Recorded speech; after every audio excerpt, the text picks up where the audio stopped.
Welcome to Ahuja Point. I am your teacher Yogita Ahuja. Today we are going to study about the chapter 1 of Civics, class 7th, Inequality in Indian Democracy. Start the chapter on equality. इस chapter में हम equality के बारे में पढ़ेंगे. Equality means होता है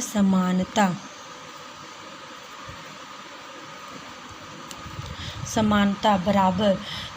हमारे कॉन्स्टिट्यूशन में जो इंडियन गवर्नमेंट है उसमें ये कहा गया है कि सबको, चाहे वो किसी भी कास्ट से बिलोंग करता हो, किसी भी तरह का उसका बैकग्राउंड हो, इंडिया में किसी भी पॉइंट पे रहता हो, सबको इक्वल अपॉर्चुनिटी अपने लोगों के अंदर इक्वल रखा जाता है. That is called equality. इस चैप्टर में अलग अलग 2-3 स्टोरीज़ हैं जो हमें इंडियन कॉन्स्टिट्यूशन के लॉ ऑफ इक्वालिटी के बारे में बताती हैं. सबसे पहले आप पिक्चर में देख रहे हैं, लाइन में कुछ लोग वोट देने के खड़े हैं.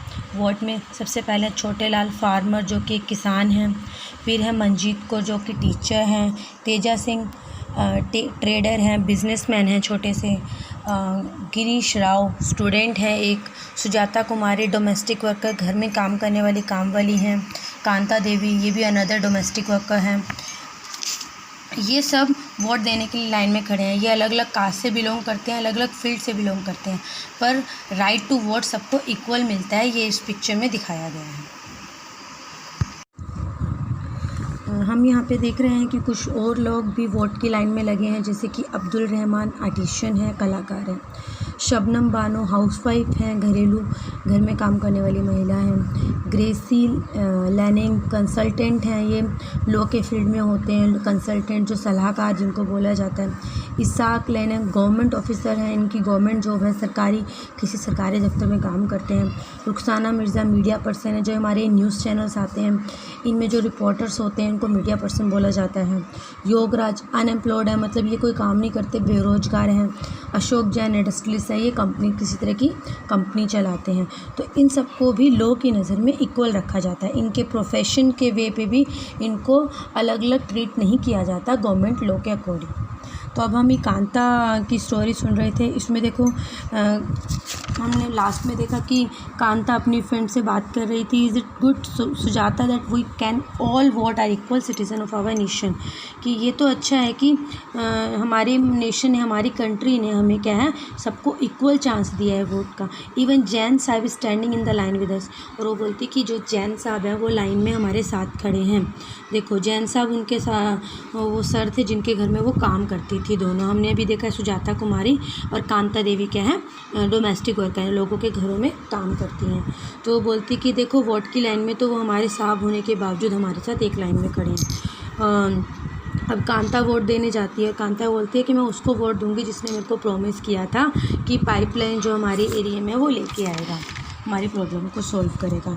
तो आफ्टर थोड़ी देर में हम देखते हैं कि वो साहब को नमस्ते करती है और वह कार में बैठ के उनके साहब नमस्ते का जवाब देके चले जाते हैं. गुड़िया है सफरिंग फ्रॉम फीवर. अब वो कांता अपनी फ्रेंड से बात कर रही होती है कि मेरी बेटी को बुखार है, मैं उसे हॉस्पिटल ले जाना है, पर उसके पहले मुझे अपना काम फिनिश करना पड़ेगा.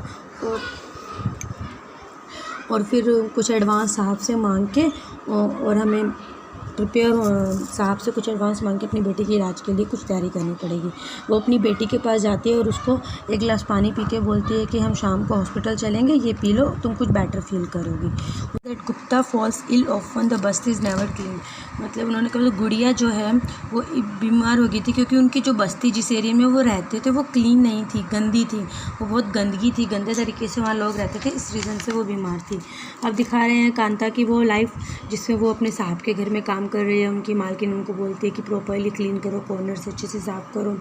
फिर वो मैडम से जब एडवांस मांगते थे, मैडम उसको कुछ एडवांस दे के बोलती है कि इस चीज़ की हैबिट मत बनाना, मतलब डेली मत मांगना. वो इस चीज़ को एग्री करके चली जाती है. इक्वल राइट टू वोट, उसी इवनिंग में वो दिखाया गया है कि वो लाइन में लगती है. फ्यू मोर मिनट्स के बाद, मतलब वो बोलती है अपनी बेटी को कुछ देर और वेट कर ले, और सरकारी हॉस्पिटल की लाइन में लग रही होती है. इस टाइम कांता क्या सोच रही होती है कि इक्वालिटी की बात करते हैं, बराबर की. वोट की लाइन में तो सब बराबर खड़े थे, पर यहाँ हम गरीबों को अलग से लाइन में दवाइयों के लिए लगना पड़ रहा है. ऐसे हमारे साहब लोगों को तो नहीं लगना पड़ता है. इक्वल राइट टू वोट, इसमें भी वही स्टोरी को एक्सप्लेन किया गया है। इसमें एक टर्म है जो इम्पोर्टेंट है, यूनिवर्सल अडल्ट फ्रेंचाइज। यूनिवर्सल क्या होता है? सबके लिए बराबर, सबके लिए बराबर।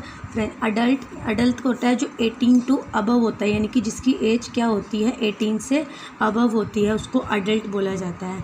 फ्रेंचाइज यानी कि एक तरह का एग्रीमेंट हमको बोल सकते हैं।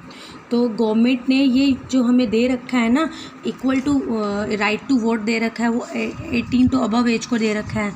तो इस चीज़ को the idea of universal adult franchise is based on the idea of equality, इस बेस पे है, क्योंकि स्टेट दैट ईच अडल्ट, जो भी अडल्ट है हमारे नेशन में, रिस्पेक्ट ऑफ देयर वेल्थ, जो कितना अमीर है, and the community he she belongs, कौन सी कम्युनिटी से बिलोंग करता है, सबका एक वोट बनता है।